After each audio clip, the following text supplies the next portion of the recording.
In case you're not sure how long that is, it's about 4 Danny DeVitos long. That helps. Thank you. Yes, I was wondering how many Danny DeVitos that was. It's also... How many Michael J. Foxes? No idea. I think it's 3.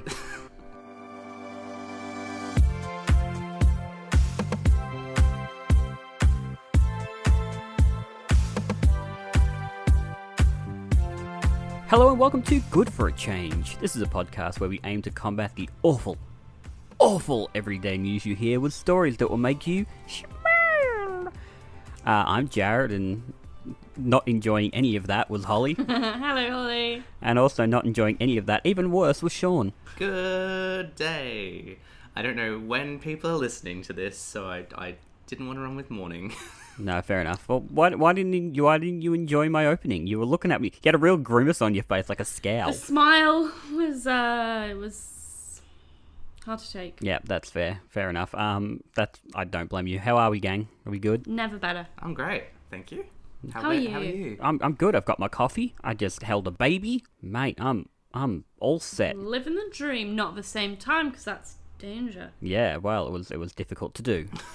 So I handed the baby back because coffee's more important. That's not true. Well, look, we've got some good news for you all, gang, which is nice. I'm not talking to you two, I'm talking to the listeners, just in case they haven't listened before and they just randomly chose this episode. It's good a place as any. Welcome, Sean.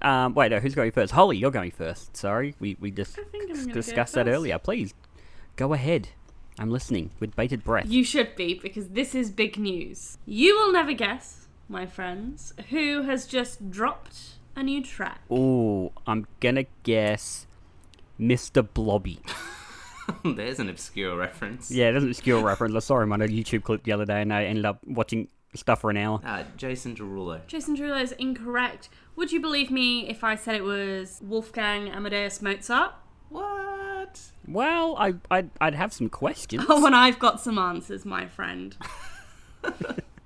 So, what has happened is, there has been this piece of music, handwritten by Mozart, that has been lost to history since 1773. After Mozart died, all of his work went to his estate, so it went to his youngest son. And then it was, given away to a civil servant, maybe by accident. It's hard to track because it was 1773 and it is a piece of paper. Yeah, they probably haven't got, archived records of, that guy who walked into that building to grab that piece of paper once. Yeah, exactly. That's basically what's happened here. And then he's maybe given it away. It shows up again in the 1880s when an antiquarian book and art dealer... No, sorry, I just want to pause and just say how very well done that was pronouncing that word. Thank you so much. You're so welcome. Continue. So this art dealer ends up with it, and we can tell that because it shows up sort of in and out of auction houses, so it comes up on auction papers. And this is sort of the time that the Mozart Foundation, just for reference, it's called the Mozarteum, which is a perfect mix of Mozart museum. No, it's not. I don't think that's why mix at all. It's probably something much cleverer than that, but I think that's really funny. It's better than Dwanta Claus. Anyway, continue on.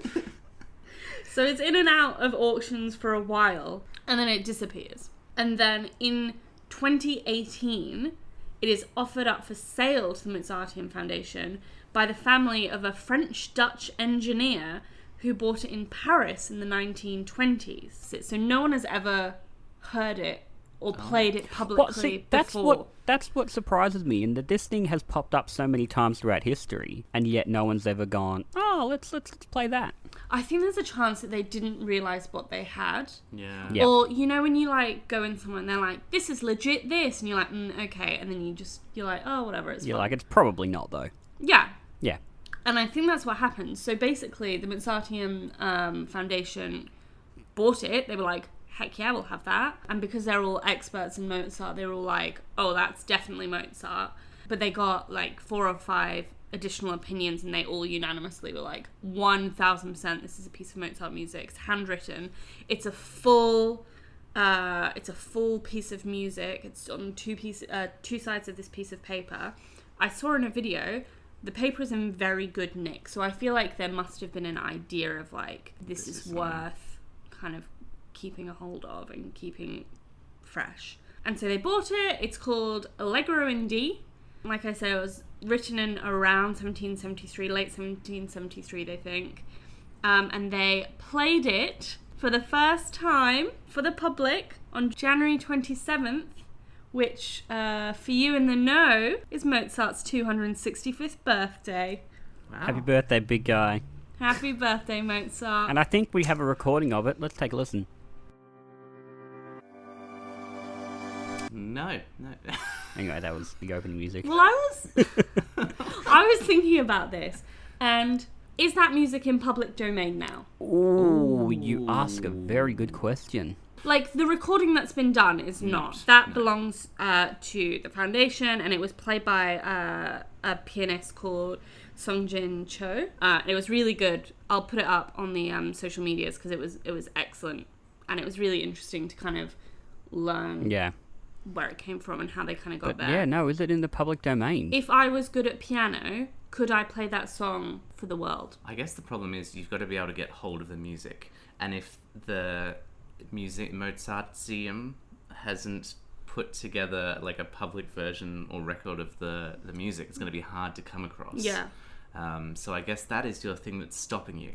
So it would be good to know if they've made it now they've published it and made it available. Well, that's it. Are they going to make it public for people to actually look at? Yeah. Because, I mean, as it is, they can play it at home to their heart's content. It's, it's going out and making money off it. And maybe that becomes an issue. The problem with why sort of it came in and out of places quite often, and people didn't necessarily know what they had and all those kind of things, because maybe the people that owned it just went wow, this was from Mozart, but I have no idea how to play music, so I'm just going to keep it in a box and not play it on my piano in my lounge room. Well, it feels like Mozart's youngest son, who had it first after Mozart, Barry Mozart.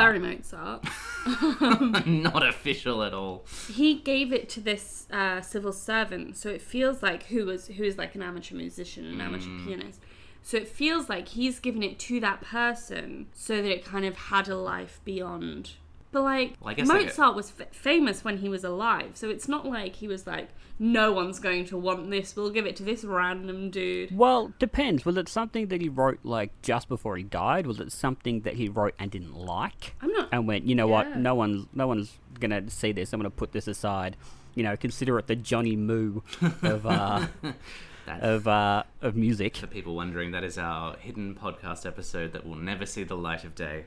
It was bad. Doesn't Mozart also descend into madness towards the end of his life as well? So is that maybe So it was written sort of mid his life. So he died in 1791. This was written in 1773. Okay, so he was still sort of fairly inish. Well, in his prime, wasn't he? Maybe it really was just something he went, what? I don't like this. I'm not proud of this. Yeah. Let's chuck this aside, and in 265 years, people are going to be absolutely going, oh, they're going to be talking about that on a podcast. Sort of on a similar line to that, a friend of mine, Jennifer Ashley Tepper, who's a Broadway producer, she gathered together a bunch of artists and went into the archives for Jonathan Larson, the writer of Rent. So for those that don't know, Jonathan Larson died just before Rent opened on Broadway, and all his material then went into archives and things. And a lot of his material has never been heard before. So she went into the archives, found all these songs that he was working on, found all these demo recordings that he'd done, found all these other little bits and pieces, advertisements, all sorts of things that he'd been putting together, and got some talented Broadway musicians and singers together, and they recorded an album of all his lost songs. And it's one of the first times that so many of these songs have been heard. And it's fantastic. I mean, some of them were clearly demos or rough songs. They're not as good as some of his other work that did end up premiering. But to get that insight into an artist, even if it's not their best work, but to sort of discover the process or to see where they were at, do you know what was interesting about the Mozart one? Was it sounded like Mozart music, and it's sort of the same as the Jonathan Larson project. The Jonathan Larson project sounds like Jonathan Larson, but this sounds so much like Mozart, and it's such familiar music because the feeling of the music is the same as the other Mozart songs, but it is so weird. It's completely different. It's a bizarre experience. Familiar yet unfamiliar. Yeah. There's probably a German word for that. Oh, there's almost Definitely a not one in German English, word but for definitely that. one in German. That's a pretty interesting story. Yeah, that's real I news. appreciate the journey you took us on. Yeah. I did too. I saw it and I was like, that's one, actual legitimate news, and two, like good news. Yeah. Like I was like, oh my god, I've like hit the brief finally. You've done it. Well done. We're done. No more podcasts. Wow. Well, it was nice having everyone with us for 3 episodes of season 3. It was lovely. We'd like to thank you very much, and we'll see you on our next podcast, which is bad for a change. We're just going to do bad news from now on. It's just the news. Yeah, still the news. Well, I have more good news, to be honest. So before Hollie ruins the podcast for everyone with her amazing good news, I'm gonna quickly tell my good news story that I've researched as well. Mine is a record breaker, well, potentially a record breaker, and mine is about a woman in Ontario, Canada, who has been very busy during the lockdowns, as many of us have been. I think we all discovered new hobbies and new activities to do during the lockdown. Well, Maxine Olive decided she was going to spend her lockdown trying to break a world record, and that world record was for how fast she could complete a jigsaw puzzle. Whoa. Ooh, all right. Well, I've got some questions. My first is how many pieces? I can do a 4-piece jigsaw in about 20 minutes. Yeah, well, this would take you a little bit longer, because the jigsaw puzzle that she decided to try and complete in the quickest amount of time is also a world record holding jigsaw puzzle in its own right. Ooh, boy. It is the Ravensburger Memorable Moments puzzle, which holds the record for being the world's largest commercially available puzzle at 40,320 pieces. Oh, that's too many pieces. I'm genuinely taken aback by that. Oh, can you imagine trying to find the corners? Yeah. Oh gosh, that's a nightmare. That sounds like a genuine nightmare. Yeah, what makes it less of a nightmare is it's 10 scenes from Disney films. Oh, that's Yeah, fun. it's quite sweet, actually. Is it in the that long sense. one? It's the very, very long one. Yeah. Oh, I've seen that, I've seen yes. that. It is, if you want some reference to how long it is 22.25 feet long, or Ooh. 6.8 meters. Where do you make that? Yeah, exactly. That's Where smaller do than you, our house. Like, I don't have a dining room table big enough for that. No, wowzers. It's also 6.25 feet tall, or 1.9 meters tall. Oh my So, god. Oh my gosh, I've got a picture of it to scale with a human being here. It's massive. Oh my god. That is like one of those would be a lot. I Yeah. think it's about the floor of our whole flat here would be taken up with that entire Great. puzzle. Well, that helps for the people at home. Exactly. And also me, who hasn't been to your flat as yet. Soz. So yes, it's a massive puzzle, and we'll share that image of how big the puzzle is on our Instagram, which is at Good for a Change podcast, where we share all the visual elements of our show. But it's time to talk about the actual record. How quick did she do it? Well, yeah, the actual record itself. Because someone else has done it before. Someone else has set the time. Oh, I was going to say, For that well, same puzzle? That same puzzle. The puzzle exists, so someone's done it. Exactly. It was set... All right, let me. Sorry, before you do it, I want to guess. Okay. This is how long I think it would take me. Yep. All right, well, if it's 2021 now, about 7 years. Yeah, I wouldn't be surprised if it I'd fell. give up. Yeah. I don't think I'd finish it. Yeah, I'd me be too. like, I'd do one, and then I'd "It's be not like, that worth was good. it." That was a Yeah. fun 6 months. Well, it took a little bit quicker than that. The original record that she was out to beat was set by someone in Massachusetts, and they did it in 423 hours. Okay. So that's the original record, 423 Let hours. me do the maths on how many days that is. It's 17.6 days. Okay, so with sleep, you'd probably push that out to say... Full month. Yeah, you'd push that out to about 30 days. Okay, well, so we'll say 30 days. Well done. Well, Maxine was working at it for about 16 hours a day, and she did it in 150 hours. That is... That's 10 days. No, it's not. It's 6 days. It's 6 days. 24 hours, 10 days, 240. But if she There did you it in go. 16 hours... Yeah, I she's suppose doing it for that's 16 normal. Oh, true. Sorry, you're right. All right, you can edit out my meanness. Someone can do maths. It's not any of us. But someone listening, if you can do maths, get in contact. Oh, please. She Twitch streamed the whole thing, so you could like watch her putting the puzzle together, and that's the video and other material that she sent to Guinness World Records to Yep. get it certified. It hasn't been certified yet. For the equivalent of activities that you could do in the same amount of time that Maxine took to build that puzzle, you could fly from the UK to Australia 6 times. 6 and a bit times, to be honest. Or you could watch all of the extended versions of the Lord of the Rings films, all of them in a row, 13 times. I did that on a coach once. Watch them 13 times. 13 times in a row. England to Germany, all of them, 13 times. We stopped. Goodness for 4 days gracious. just to fit them all in. This puzzle is a whopper. Like it literally costs over 1,500 Australian dollars. Obviously. So it's not something that you'd sort of just pick up lightly. You've got to be serious about puzzles to the point. I've got anxiety just It thinking literally about it. makes me feel a bit sick to think about it. Ravensburger recommends you do it with a club or a community group Yeah. rather than like. What? Okay, tell me, because for example, like we've spoken on this podcast before, enjoy Lego sets, and as do you two. What do you do while you do your Lego set? Granted, you two are generally doing it together so you can chat, but what's your background noise of choice when you're doing a Lego set? I don't know if I really do any kind of background noise. No, Sean's quite serious about Lego. I'm focused. I see. I'm not. I need to have something on that I can take my mind off when I'm getting stressed that I can't find that 1x2 green piece. Oh, I'm genuinely... I turn into a 7-year-old if I can't find a piece. Or if Me it's too. like if it's not holding the way I think it should hold, I get so annoyed because I'm like, this is for children. I did a Batman, the Batmobile, and as I got towards the end, I realized that I'd missed a step, and now I couldn't finish it, and I had to go back about 2 hours.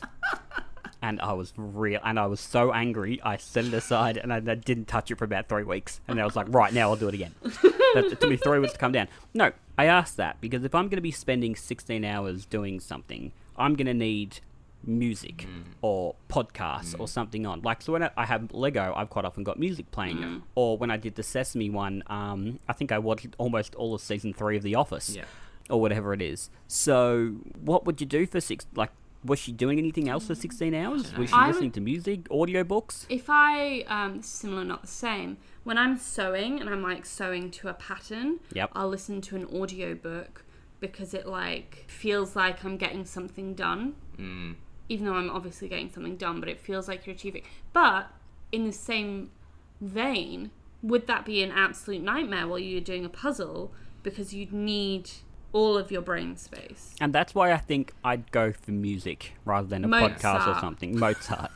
Mozart's Allegro indie. Yeah. I'd say. Because that way I can turn my brain off. Or at least focus on that, but still have something else. I think if I was just in complete silence for 16 hours trying to find a puzzle piece, I'd go kind of nuts. Oh yeah, 100%. I can't tell if it's like one of those things that's really productive and really clever use of time, or like maybe not. I mean, she's going to have a world record Well, that I can't imagine is going to be beat for a while. No. Because the thing is as well, does she have to have beat it by doing it alone? Yes. Or if you had okay, so I was going to say the 3 of us could get together and we could probably knock it out in... I don't know, 4 years? All right, well, I'm going to say between the 3 of us, probably 4 weeks. But, you could knock it out in however many times, depending on how many people you had. But if she had to do it alone, then fair enough. Yeah. Yeah. We should try and... We talk about world records a lot. We should try and claim a world record. I'd like to break a really weird one. Yeah. Or a really just dumb one where you go, okay, hey, I'm the world record holder for most times going in a second. I don't think you did enough time to have broken any record there.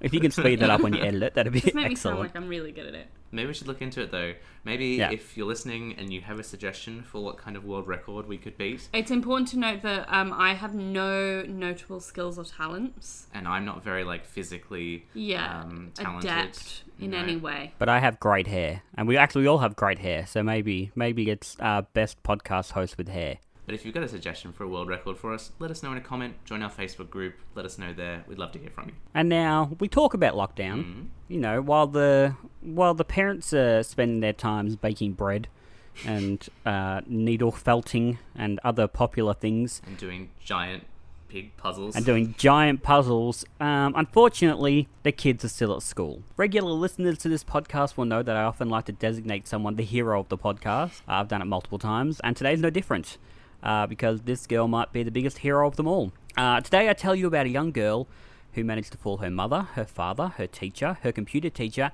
her principal, and the Zoom support team. Like many kids around the world, this young 8-year-old is currently doing homeschool via Zoom. And one day, this young girl's Zoom stopped working, and her parents tried for over an hour to get it to work to no avail. Annoying, we've all been there. For the next few days, they kept trying to fix it, but Zoom just wouldn't let the girl in. Zoom support couldn't figure it out, a new Wi-Fi router couldn't sort out the problem, an entirely new Zoom classroom didn't work, and eventually the girl's parents just gave up and started homeschooling her until the issue was resolved. Here's where the girl's tricks unravels. So she went to do school from another friend's house, and that friend's mother caught the two logging out of a Zoom session halfway through class. The mum logged them back in, but she slyly watched the two. After an hour, the 8-year-old logs out of Zoom and proceeds to type her password in incorrectly 20 times. What this girl had discovered is that when you log in with the wrong password, your account becomes locked for a while. But it doesn't tell you it's locked, it just says that your password's incorrect, even if it isn't.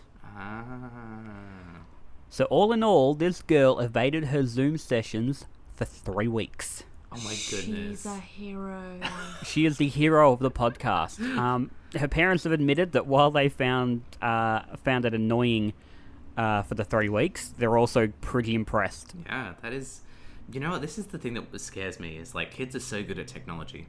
And I feel like I'm already getting to the point now where I am not... Behind the 7-year-olds. Yeah, I'm behind the 7-year-olds. There's too much technology out that I've like never even attempted to use. We only recently got an iPad kind of thing. So like, I feel very behind in the times sometimes. And now when like kids are, you know, they're like know how to use a smartphone basically from birth. Yeah. Like... We did a Zoom call for a birthday the other day. And it was like... I'd say 10 7-year-olds-ish. And their Zoom etiquette was incredible. It was immaculate. And I was like, that is horrifying. That's because they've all been doing it for 12 months. Yeah, they know exactly how to Zoom. Yeah, so this girl managed to do this for 3 weeks. I'm like, what a hero. That's a lot of bike riding time. Like, she really... Imagine how many puzzles she could have gotten done in that time. One. It reminds me though, I was listening to the Smartless podcast, which is hosted by Will Arnett, Jason Bateman, Sean Hayes.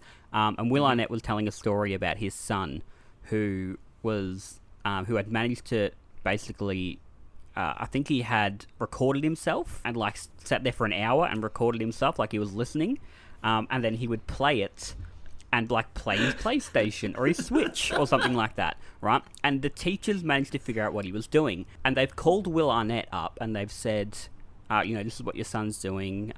We've discovered this. He goes, okay, no worries. So he calls his ex-wife, Amy Poehler, and says, look, we've just found out that our son's doing this. What do you reckon we should do? How do you think we should do the discipline? Whatever.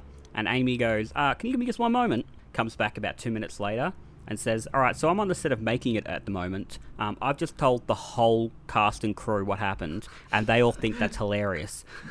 So really, we've got nothing, because I really think that's really funny and, good on him. I saw one the other day, and a kid changed their name to Connecting. So the box just said Connecting the whole time. I love it. Just chilled. There's another one people were doing where they were like getting cutouts of themselves and like sticking it on like an RC pole stick far enough back that it was in frame and looked like they were just sitting there, but really they were off doing whatever they wanted. Have you guys seen the video of the lawyer that accidentally used the cat filter? Made himself a cat, yeah. He's like, I'm not a cat! Of course you're my not favourite part though is that clearly he's frantically trying to work out how to turn this thing off. So it's the most stressed-looking cat It's the most stressed-looking cat. Oh. We've all been there, big guy. We've all been there. The other quality Zoom content that's come out recently is that parish council meeting. Oh, yeah. Have you seen this? What's that one? So No. I think it's pretty like British news. So there's a parish council, which is like the smallest of all the councils in the UK. and they've obviously had some sort of a mutiny type situation. And so the council has had to employ this person to come and like man the meeting and deal with like the bad behavior in this council. And it is anarchy, and it is 100% soundbite. It's like every moment of that Zoom call is perfection. There's a moment where one of the councillors who just gets irate is like, read the standing orders and understand them. Oh, actually, I think I have seen this now. Yeah. Oh my, yeah, it's just like grown adults. Just like throwing shade at each other but over Zoom. She's removed him. She's removed him. They've been doing, you know, like the People's Court and those sort of shows. Yeah. They've been doing that over Zoom. Oh, no. And I saw a compilation on YouTube the other day, and it's hilarious because these people are sitting at home, and like one guy is like smoking and like shirtless and stuff, and the judge is going, can you please stop smoking and put a shirt on? He's like, oh, I didn't realise you could see me. She's like, we're literally recording you for a television show. That's so funny. It's wonderful. But yeah, look, I'd love to know if anyone has any way to get out of Zoom things, like any creative ideas. If your kids have done anything, please email us, because it is one of my favourite things at the moment, just seeing how people are being creative on Zoom and getting out of things. Well, if you have any Zoom hacks, or alternatively, any good news, you can email us at goodforachangepodcast@gmail.com. We would love to hear your stories, and perhaps we'll even share them on a future episode of the show. Or you can join our Facebook group. Just search Good for a Change, we're the group with the banana in the logo. And we've got news back. And we've got news back. Yeah, we had some issues in Australia with some news sharing. Facebook and the government had a bit of an issue, but it's okay. News is coming back, so if you're an Australian member of the group, you can share your good news stories with us again, and everything's going to be okay. There is enough paper on planet Earth already. We make fresh pulp from old scraps, offcuts, books, magazines, junk and waste paper. We hand make every single sheet, and every sheet has a story. Don't use boring old regular plain art paper. Make your next artwork on dodgy paper. Stay creative. Jarrod, what is good in your life, my friend? What's good in my life is that finally, after years, The Muppet Show is now available for streaming. It's on Disney+. Yay! Oh, very nice. This has been for people who are not in the know on the Muppet Show's release history. Ins and outs. They released seasons 1 to 3 way back in, nearly 2 decades ago.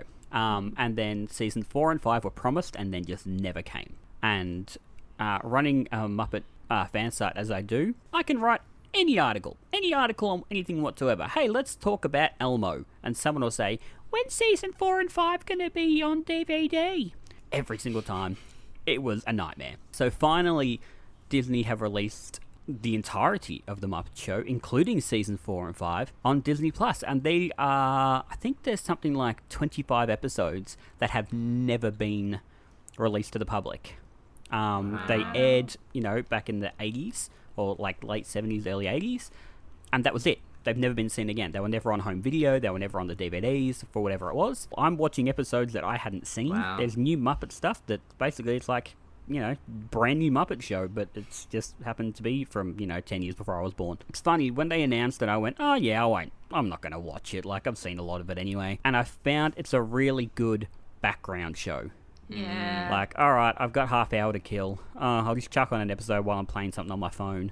Or while I'm, getting ready for work, I'll have it on the background. So yeah, that's it's stopped people asking as well. That is truly... Oh my god, no one's commented for like a week. The website's dead, but yeah, no, it's been great, and it's complete, like they've remastered it completely, so it's in Nice. HD, and it looks amazing, but I'm enjoying it, and it's good in my life. And now, Sean, we turn to you, and I ask you, what's good in your life? What's good in my life is that since we got back to Brisbane, Hollie and I have been members of the Brisbane Roar Football Club, not players, and this is soccer for Australian listeners. But for some reason, when I first lived in Brisbane, got really into the soccer, went quite often, loved the atmosphere. That same year, Brisbane won the premiership, so it was really good time to be a fan. And since then, I've sort of like followed the football club. And now that we're back, we thought we'd get memberships again and go support them.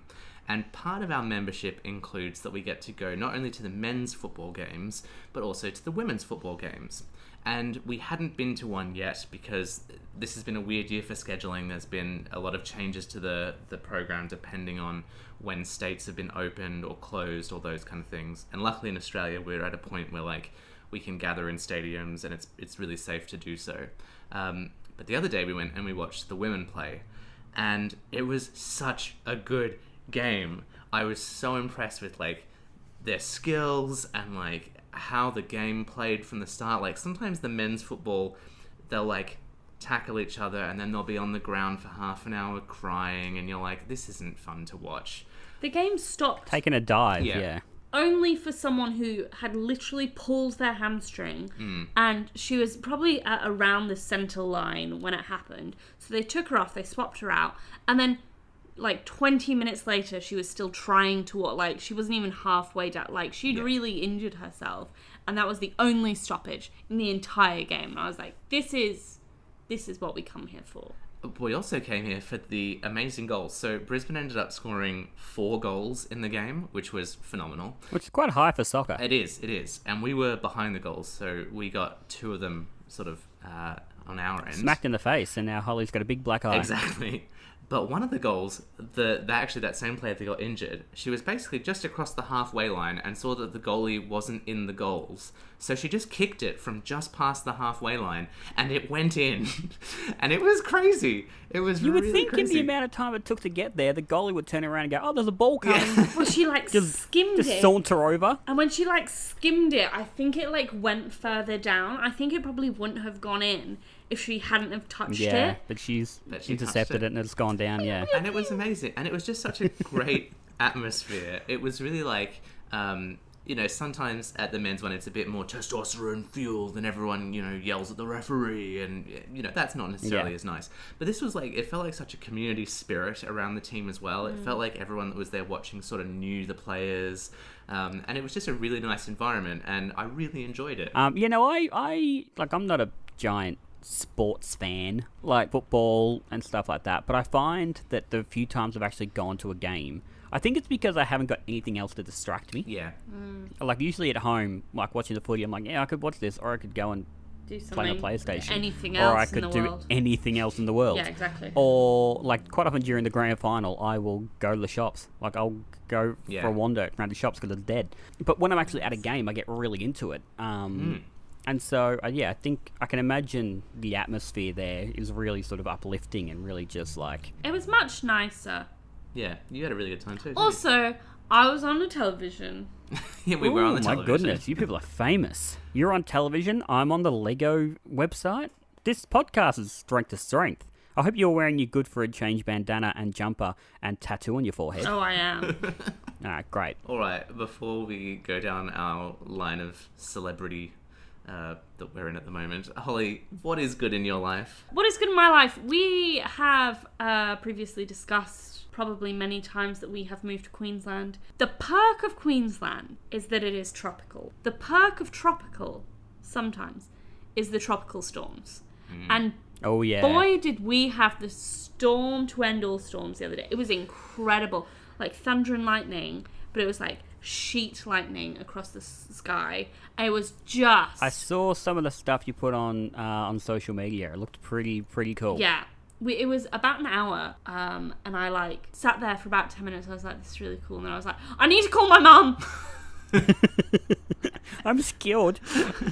Yeah, nice. I love a storm. Yeah. It was pretty freaky. It was like... I'm disappointed now when they say, oh, we'll have storms this afternoon, and we don't get And them. you don't get the storm. Or we get like a roll of thunder, and I'm like, was that it? Yeah. That happens quite a lot up here. I find if the weather app is predicting storms, there's a good chance that it'll be a sunny day. Yeah. But I do find that when they do happen, it's at night. They seem to you'll have a clear day and then they'll come in at night, and it's like the They're last very few days respectful. They're like, we don't want to hold your day up. We'll bring in the tropical storms. You for go, the you do evening. what you need to do. Do you need to go to the library? Off to the library. Do you need to go to the shop? You do you. Come 7 o'clock, you better be inside, my friend. It's Because coming the down. show's about to start. Oh, yeah. So did you sit there for the hour and just watch? Because that's what I would do. Yeah. On FaceTime to my mum and my dad. Like, look at that, lightning. We had a storm here. I'm going back probably 5 years ago now. And it was like statewide. It was huge.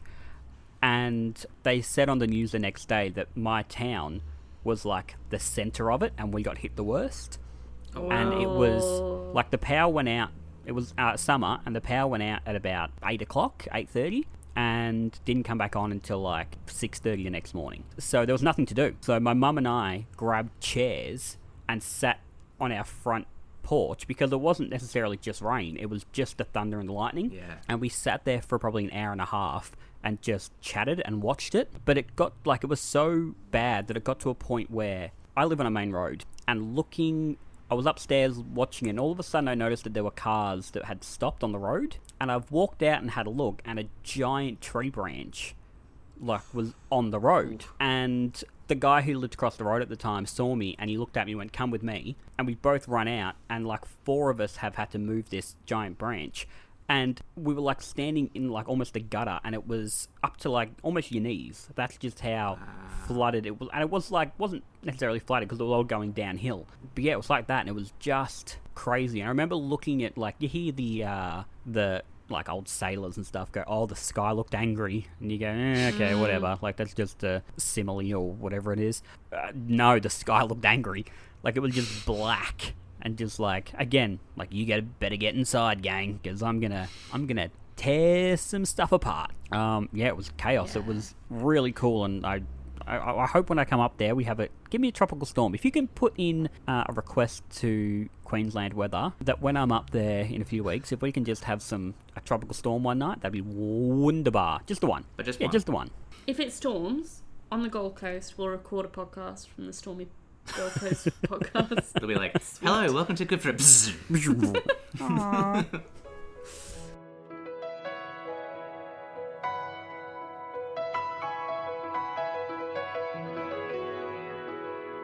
Well, it wasn't Mozart, but that was some lovely piano music.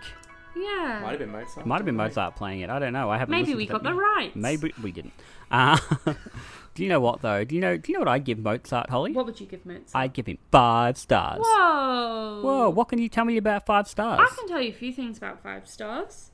The first thing that I need to tell you, really, that's an obligation to tell you, is that this is a 5-star podcast. Yeah, 5 stars only. That'd be amazing. Thank you so much. The other things that I know about stars is that the other day I saw Sirius. Are you serious? I'm serious. No, I'm Hollie. Anyway. And as a space update, now all 3 Mars missions that we talked about in episode 1 have made it to Mars. Perseverance landed on Mars and has been sending back pictures and sound. Video. It's very exciting. Right now. Not like, oh, it's a few light years. Like, oh, this is what it looked like 2 days ago. No, this is Mars. Incredible. And we're sharing a lot of that kind of content at the moment on our Good News group on Facebook. So jump over to Facebook, add us on Facebook, give us a review on the Apple Podcast Store, or subscribe no matter where you listen to your podcasts. That helps us. And that brings us to the end. Thank you very much, Holly. Thank you, Jarrod. Thank you very much, Sean. You're welcome. Thank you very much, Jarrod. You're welcome. Until next time. Bye. Bye. Bye.